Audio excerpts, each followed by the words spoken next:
Number 1. I've been looking for a while. I've been tempted to write a few stories, but I'm a terrible writer. I've been roofied twice, stalked by a crazy chick, chased by a machete-wielding man, and held at gunpoint, so I've almost forgotten about this story until yesterday. This is really long, so sorry for that. This story takes place about 2 years ago in LA. I was 22 at the time. I met Rachel about 2 months prior to the incident, but we had hung out every day in that short amount of time. I can go on all day about how perfect she was, but you guys don't have time for that.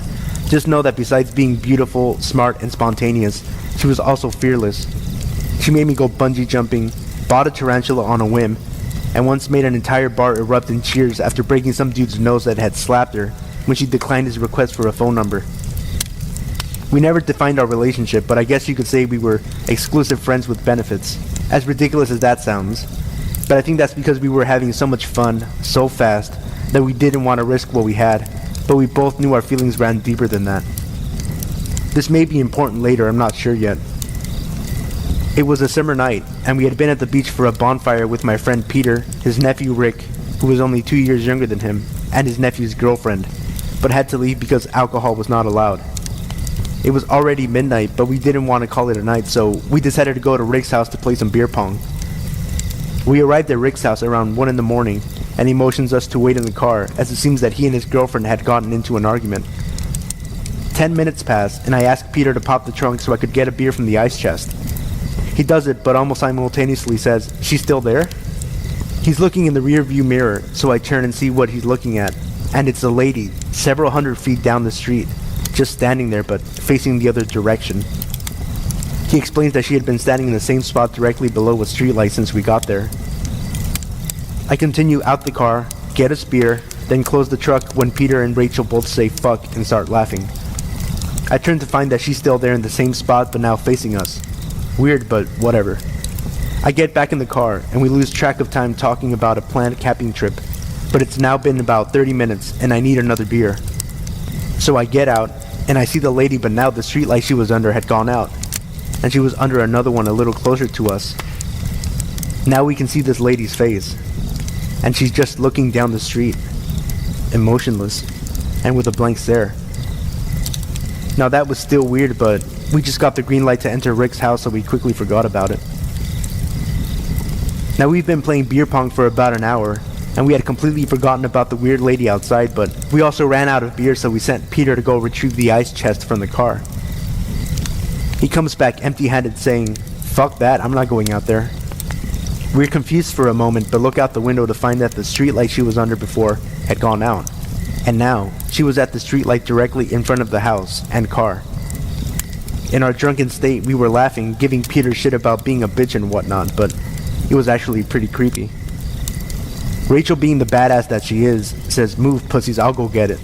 Not wanting to be outdone, I followed. We approached the lady, but she still didn't turn to face us. Rachel goes up to her and asks, "Sweetie, are you okay? Do you need help?" Nothing. Now, we are directly in front of her. Her eyes were glazed over, but she wasn't blinking, just staring basically through us. Rachel tries to communicate again, this time placing her hand on her arm. Nothing. At this point, we realize she needs help, so Rachel tells me to call 911. I take out my phone, and I'm about to dial, but look up to see that the lady had turned her head to face me. I pause momentarily, but decide to continue. As soon as I look down, I hear her scream, "No!" and she slaps the phone down on the floor. This had me shocked for a couple seconds, but I realized that she just now turned towards Rachel and is whispering something into her ear. I'm staring, still in shock, just watching her whisper to Rachel for what seemed like forever, but was probably only 20 seconds, before she just turns and runs off into the darkness. The police came, and I decided I'd let Rachel talk to them. I went inside, and Peter and Rick were cracking up. I did too. It was such a what the fuck situation that all I could do was laugh. We hear Rachel enter, and I go over to ask how it went, and she gives me a forced smile and just said, "Good. I'm kinda tired. Can you give me a ride home?" I was pretty buzzed, so I proposed a taxi because she seemed pretty adamant. We get to her apartment, and I ask the taxi to wait, but she quickly turns and asks if I didn't want to stay. Now, I've stayed there before, but this time her eyes seemed to beg me, so I agreed. That was the last time I saw Rachel. Until last night. For the past 2 years, all I've seen from Rachel were texts on birthdays and holidays. I was confused for a long time, as I didn't know what happened.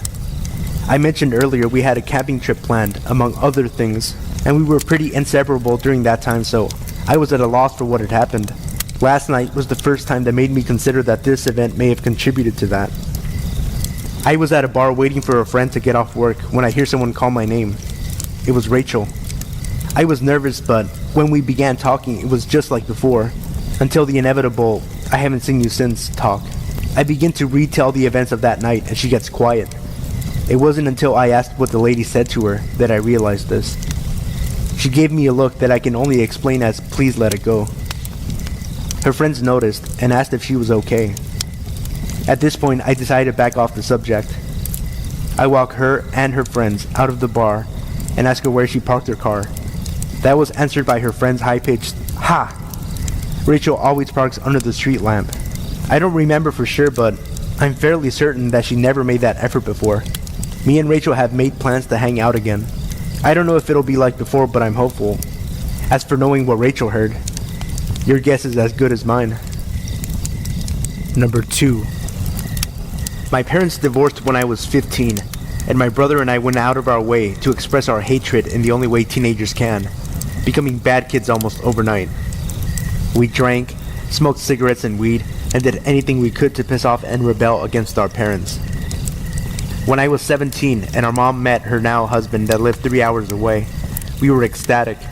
Every other weekend she was gone and we had the house to ourselves. Our home quickly became the party house for both of our group of friends.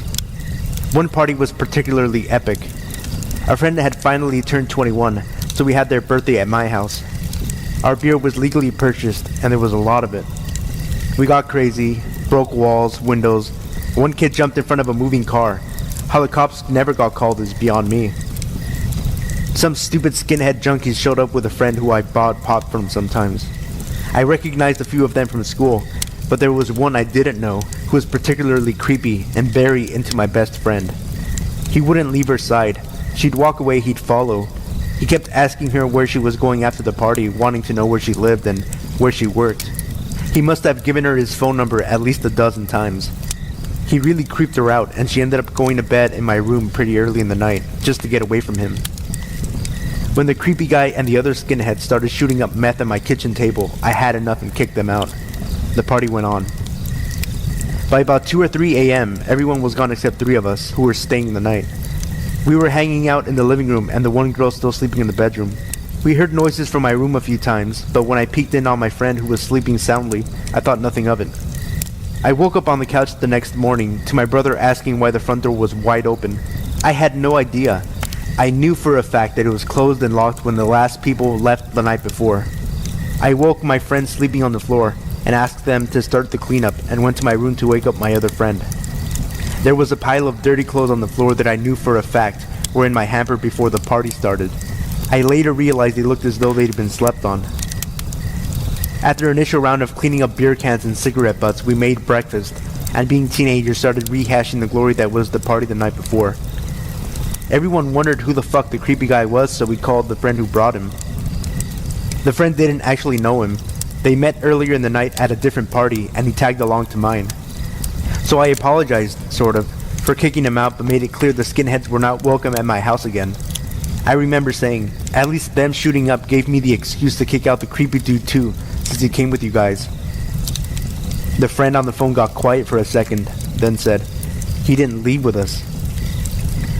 The guy went outside with them. I saw it, but they noticed a few blocks away that he wasn't in the car. They didn't know him that well, so why take notice, I guess.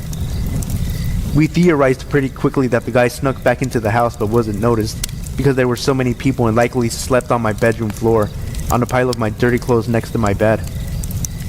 He must have crept out sometime after the rest of us fell asleep, leaving my front door wide open.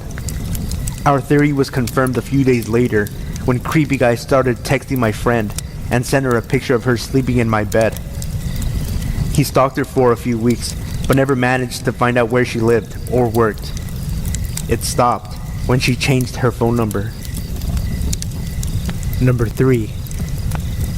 Okay, this isn't as bad as all the others, but it's still worth mentioning. I'm in high school right now. This happened about 2 months ago. It was a pretty hot day, so we were going to the 7-Eleven for Slurpees. My friend made me dress up so we could go to the mall afterwards, so I was wearing eyeliner, eyeshadow, just makeup in general. We were walking down the pathway towards the doors to the 7-Eleven when this man stopped us by stepping in front of me. He's about 6 foot, African American, and looked about 60 years old. He stood in front of us and began speaking. "How old are you, young lady?" he asked. 15, I replied. The first flag went off, and my friend pointed out that I stiffen up when people talk to me. My friend slowly took my hand and squeezed it to calm me down. "Well, girl, I like the way you walk, the way you look, and the way you speak. You could be my wife." The second flag went off. I gave him a tiny smile but said nothing. My friend stared at me, and a person came out of the door, so the dude was obligated to move. My friend, who was still holding my hand, began to walk inside and I followed along. After we went and bought our Slurpees, we went back outside, and he was gone. I was pretty shaken up at that, but my friend said that if he came around again, she'd help me through it. Number 4. I worked the night shift at a motel in a fairly small city in Oklahoma. We have a Walmart and a small college about 10 minutes away, so it's not tiny or anything. It's small enough that there's usually no reason to be creeped out about anyone you encounter here. So here I am, getting my laptop situated for the next 8 hours, 11 p.m. to 7 a.m., and this 60 or 65-year-old lanky guy comes in and says he's a new employee, and I'm supposed to train him tonight. I'm awful at descriptions, but just know he didn't come off as creepy really. I remembered that I was training someone and mostly just think, shit, now I can't binge watch Buffy like I planned on. He comes around to the desk and I start giving him the basic rundown of the job. Do literally nothing besides check people in and print some papers out for the night audit later in the night. He comes off as generally nice, could hold a conversation but kind of slow. Like, almost slow enough to just call him dumb, but I just assumed he's the type of person that needed to do things a few times before getting the hang of it. I should mention that he had worked another shift previously, and my coworker said he wasn't the smartest person in the world, but figured he'd work out in the long run. After a while of bullshitting, joking around, watching Modern Family, and just getting to know each other, he asks if I'm married or not, to which I say no. He tells me he recently got a divorce, and it pretty much destroyed his life, hence the motel job. At around 2:30, he tells me that he forgot his heart medication and asks if he can run home and get it. It's about a 5 or 10 minute drive away, he says. I tell him that wouldn't be a problem, and I figured since he was old and staying up until 7 in the morning, he might actually need that medication. Around 3 o'clock he comes back and immediately looks different. One of his eyes just won't open. It's like he's squinting with one eye the entire time, but trying really hard to open it. The first thing he asks was, "You got any rooms?" I think he's joking, so I try to laugh off his extremely unfunny joke. He comes around and sits next to me, and we decide to watch another episode of Modern Family together. Shortly into the episode, he starts talking about sex and asking me weird questions like, "Do you have sex?" and "regularly?" At this point, I should give you a little description of myself. I'm a 23-year-old, ginger, pretty chubby gay guy. I'm pretty much one of the least attractive people you could ask for. Needless to say, I wasn't expecting what came next at all. He asks, "With whom do you have sex with?" It being Hicktown and all, and trying to be discreet, I say, with friends. He then asked if I was gay, but I said no. He keeps going on about sex and then tells me he likes guys, to which I reply, and still with no red flags popping up in my head, "Oh, hey, me too." At this point, he is noticeably acting strange. Textbook drunk behavior like slouching and just freezing in that position for an extended period of time, losing focus and looking like he just needs to take a nap. Again, no red flags pop up because I just think he's having some sort of reaction to his medicine.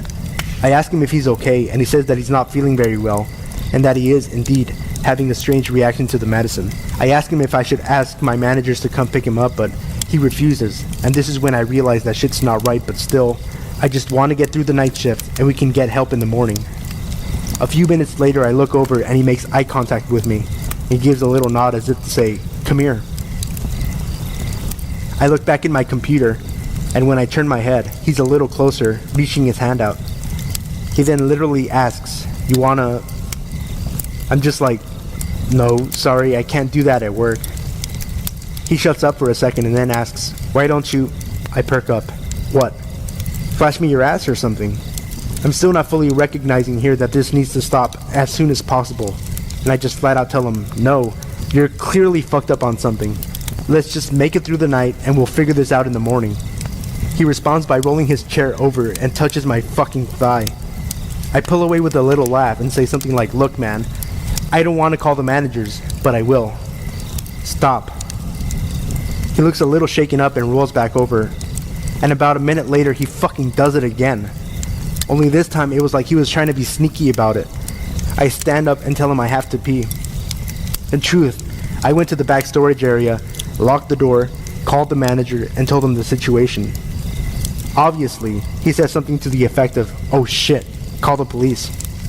I'm not a physical specimen by any means, but I wasn't physically intimidated by him one bit. I think that's what made me so lax about it. I called the police, and they said they'd be right over, although they sounded super confused. I make my way back out to the desk to check on him, and the motherfucker is gone. I checked everywhere on the first floor, but he was nowhere to be found. Then I looked outside the glass doors. In the dark, I couldn't tell who it was, but someone was on all fours in the parking lot. I walked out to find him weeping and holding his broken glasses, and there was a huge blood spatter right in front of him. I don't know exactly how it happened, but I assume he simply slipped or passed out and fell flat on his face on the concrete. His face was all bloodied up, and he clearly couldn't function.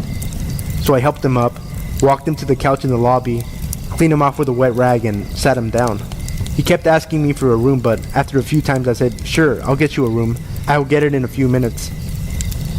The cops showed up about 5 minutes later, questioned him and I, and took him to jail for the night.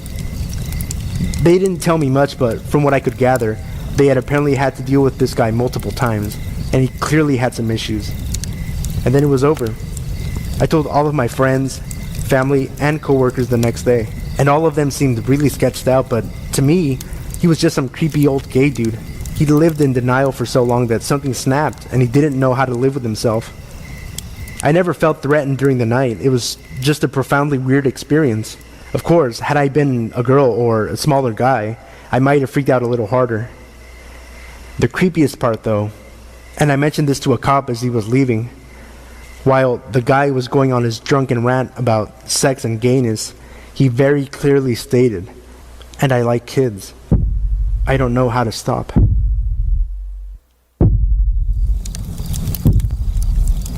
Number 5. This happened yesterday. Sorry if there are any grammar mistakes. I'm writing this from my phone, so there might be some. My cousin asked me to babysit her children while her husband and her went to work. I didn't mind since I was off, and I love spending time with them. I live across the street from a neighborhood park, and if you live in the city, you know the park is extremely populated due to the summer camps they offer. Well, as soon as I walked out the door from my house, my niece noticed my friend, Sophie, was parking her car. She usually comes over on my days off, since we hardly hang out because we both have very busy schedules. I told her I was headed to the park since the weather was nice and the kids can play outside, so she tagged along. We didn't realize how hot it was until we were there for about an hour or so. I thought it was time for us to go. We were making our way to the water fountain when I looked up and noticed a man holding his camera. He looked about 60 years old, and like your typical tourist. He had a sun hat, a map tucked in his pocket, a backpack, and a camera case. The guy was busy taking pictures of a couple of kids from the summer camp program. I know from working in events and photography that if you're trying to take pictures of children, you have to have the consent of their guardians because you don't want to look like a creeper. The camp counselors noticed the guy as well, and were talking amongst themselves to see who was going to go talk to the guy. None of them did. Since the guy figured out that he was being watched, he gathered his things quickly and tried to walk away. I knew it was wrong, and I told my friend to watch my niece and nephew. I walked up to the guy, and I informed him that he wasn't supposed to be taking pictures of children without their parents' consent. He said he wasn't taking pictures of anything but the scenery. I called out his bullshit, and I asked him to show me the pictures. He became extremely nervous and said no. He left me no choice but to call the police. As I said before, due to it being summer, the parks were populated, and there were a lot of foot and car patrols. It took less than a minute for the nearest officer to come. I told him the situation, and he asked the guy to delete the pictures. The guy started to argue with the officer, but he couldn't win since the camp counselors didn't give consent. The guy finally willingly gave the officer his camera and reviewed the pictures. This guy was taking pictures of the kids, but he zoomed into their faces and their private areas. The officer kept going through the pictures and discovered older pictures of children like this, but close up. He was arrested, and they took statements from me and the counselors. It made me sick to my stomach to know that happened while I was there with my 6-year-old niece and 1-year-old nephew. I hope he gets what he deserves. Number 6. This is short, but still a very startling story to me. My dad was out for a job interview, so me and my sister had the place to ourselves for about 2 hours. I watched TV downstairs and went outside, and when I came back in, I left the door unlocked for my dad, since it was getting close to the time he said he'd be home. I went upstairs and hung out with my sister for a while. I heard the front door open and rummaging through cabinets as well. I just assumed that it was my dad since he always likes to check everything is in place before relaxing. I also heard my dad's door open and close, albeit slowly, a few times. I was talking with my sister when the phone rang. To my surprise, it was my dad on the other end. He told me that he was going to be getting home late and that we needed to make our own dinners. It felt like my heart fell to my feet as he said that. I realized that it wasn't my dad that had entered the house. I hurriedly rushed downstairs to see if everything was okay. Several things were gone, and the front door was wide open. I then heard what sounded like breathing coming from the downstairs bathroom. I choked the urge to yell as I saw a hand wrap around the door and a face peer around the corner. As soon as the guy saw me, he ran like hell out of there. I chased after him, but he was long gone. On the floor in the bathroom, I later found, of all things, a box cutter knife. I'm not sure what his intentions were with the weapon, but they weren't good, if anything. I called the police soon after, but they could never find him. Now, my dad always calls when he's heading home to make sure I know he's still gone. Number 7. This incident happened last year to me on Halloween. My little brother and I were home alone, since our parents had gone out to a Halloween party. They tasked us with handing out candy to the trick-or-treaters. This bummed my brother and I out, because we had made plans to go trick-or-treating with a few friends. Our parents told us that we were too old to still be trick-or-treating, and that we could instead invite our friends over to the house and hang out there. My friends declined my invitation to come over, because they still wanted to go out trick-or-treating. So that left me home alone with my brother handing out candy. A lot of people stopped by our house, and by 10 o'clock, almost all the candy was gone. My brother and I decided that we'd eat the rest. We were sitting on the couch, watching a scary movie, stuffing ourselves with candy, when there was a knock at the door. I stormed off the couch, wondering who the hell could be knocking on our door this late. I assumed that it was just some late-night trick-or-treaters, but even if that was the case, I had turned the porch light and Halloween decorations off, which should have been a dead giveaway that we were out of candy, or that we weren't home. So I assumed it was my parents. Being cautious, I looked through the peephole and I saw a suspicious man standing on our front porch. He was wearing a black hoodie with the hood over his head, which made it difficult to see his face. The only detail of his face I could see was that he had a beard and dry, crusty lips. There was no way that this guy was a trick-or-treater, because he wasn't wearing a costume and was far too old to be trick-or-treating alone. His hands were stuffed in the front pocket of his hoodie, and he also looked very thin. Every single red flag went off in my head about this guy. There was no way in hell I was gonna open the door. Still looking through the peephole, I watched as he knocked on the door again. He seemed desperate for us to open the door and was shaking a bit. It wasn't cold outside, definitely not cold enough for someone to be trembling. He was giving me a bad vibe and I wanted to get rid of him as soon as possible. "We're out of candy," I shouted. I watched as a smile spread across his face. It wasn't a friendly smile either. "Are you in there alone?" the man asked, almost in a mocking voice. His voice was raspy and dry. "Should I call the police?" my little brother asked me quietly, gripping his cell phone. The man let out a low grumble and said, Sounds like you're not alone in there. I continued to watch him through the peephole. His hands were still wedged tightly in his pocket, and he was still shaking a bit. I began to wonder if he was armed. I decided to take action and spoke to him in the most intimidating voice I could. "Get the fuck away from my house or I'll call the police," I shouted. His smile faded and he bared his teeth. His teeth were piss yellow, and I concluded that he was probably some homeless crackhead. He had a look of fury plastered on his face. Fortunately, he left without trying to break in, probably because he knew I wasn't fucking around with him. I didn't stop watching him through the peephole until I saw him completely off of our property. My brother and I breathed a sigh of relief and decided not to call the police. We were a bit paranoid after this and watched TV until our parents came home. We didn't tell them about the man, since he hadn't really tried to harm us. Now, when I think back to this, I wish we had called the police, because maybe we would have been able to prevent a murder. The next day, we found out that the elderly woman who lived a few houses down from us had been brutally murdered. Her neighbor found her lying on her front porch, covered in blood.